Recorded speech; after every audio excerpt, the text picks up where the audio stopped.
La période transitoire jusqu'à la mise en place des nouvelles institutions de la Ve République devient un vrai casse-tête pour le gouvernement qui cherche à la passer sans mélanger les pinceaux. Cette question politique est avant tout juridique. La réponse n'est pas dans l'article 97 comme certains l'ont prétendu mais dans les articles 95, 96 et 97 combinés dans le titre VI relatif aux dispositions transitoires de la dite Constitution promulguée le 6 mai 2024.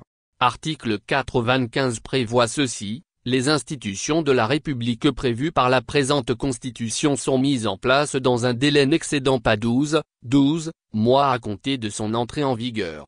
Cet article règle la question du temps nécessaire pour la mise en place des nouvelles institutions. C'est le plus important de ces trois articles. Pendant ces 12 mois au maximum, les deux constitutions vont cohabiter. Celle de 1992 va permettre aux institutions déjà en place de continuer par fonctionner normalement et celle de 2024 nouvellement promulguée va permettre de mettre en place les nouvelles institutions dans ce délai imparti. Coïncidence ou par calcul, le délai de 12 mois couvre le temps restant pour la fin du mandat du président de la République en exercice. Rappelons qu'il a prêté serment le 3 mai 2020. Donc, son mandat va expirer début mai 2025. Il a promulgué cette nouvelle constitution le 6 mai 2024. La période transitoire commence à compter de la date de son entrée en vigueur. Logiquement et théoriquement, le gouvernement en exercice va fonctionner pendant cette transition jusqu'au mois de mai 2025. Ce délai de 12 mois qui va servir de transition va permettre d'organiser une nouvelle élection législative obligatoire afin d'asseoir les institutions de la nouvelle République et tourner définitivement la page de la 4e République. Article 96 dit ceci: dans l'intervalle, les institutions de la République y compris celles du système judiciaire sont maintenues en fonction selon les dispositions de la Constitution du 14 octobre 1992 révisée.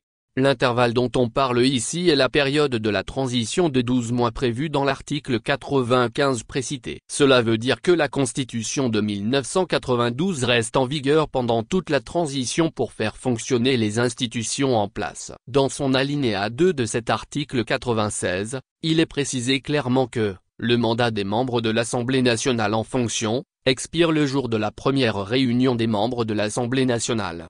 De quelle Assemblée nationale parle-t-on ici? Il s'agit de celle qui sera en place jusqu'à la fin de la période de transition. Donc, pendant cette période transitoire de 12 mois, les députés actuels en fonction resteront en place jusqu'à celle qui sera issue des élections législatives de la nouvelle Constitution. Ce sont ces nouvelles élections qui vont asseoir les trois principales nouvelles institutions: Assemblée nationale, présidence du Conseil des ministres, présidence de la République.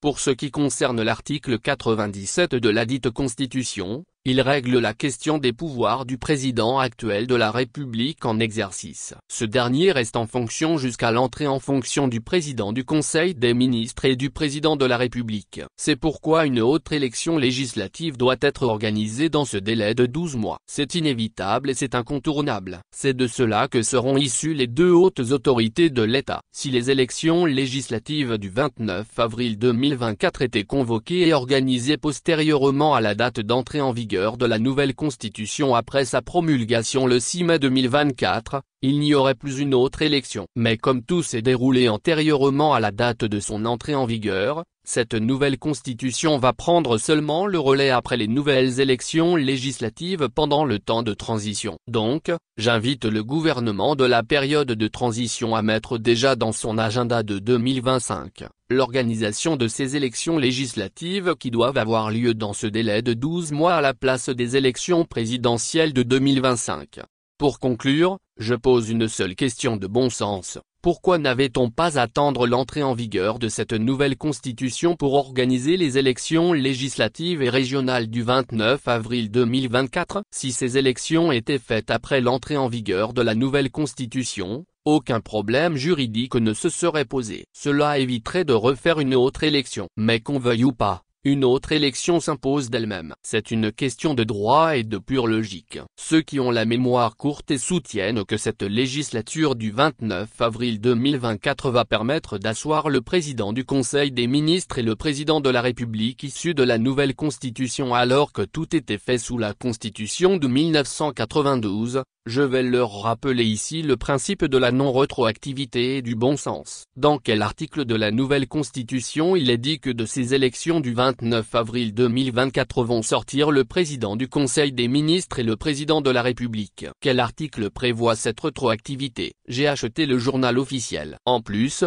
en 2020 après la révision de la Constitution de 1992 qui a remis le compteur à zéro et a fait comme si Faure Gnassingbé n'avait jamais été président de la République, vous avez soutenu corps et âme cette non-rétroactivité pour permettre à Faure Gnassingbé de briguer 2 mandats encore. Pourquoi ici vous voulez que la nouvelle Constitution de la 5e République, promulguée le 6 mai 2024 revienne en arrière pour gérer cette élection qui n'a pas été faite sous elle mais sous celle de 1992. Il faut du bon sens et de la logique dans vos raisonnements juridiques. Vous jonglez trop avec le droit. À force de vouloir défendre à tout prix l'intérêt d'un homme avec des arguments bidons de droit, vous risquez de remettre en cause vos crédibilités de juriste et vos compétences acquises en droit. Sauvez vos valeurs de juriste pour ne pas vous faire ridiculiser tout le temps. Vous avez des étudiants en droit et vos enfants qui vous écoutent et vous lisent. Quel genre de juriste voulez-vous former dans ce pays? Dr.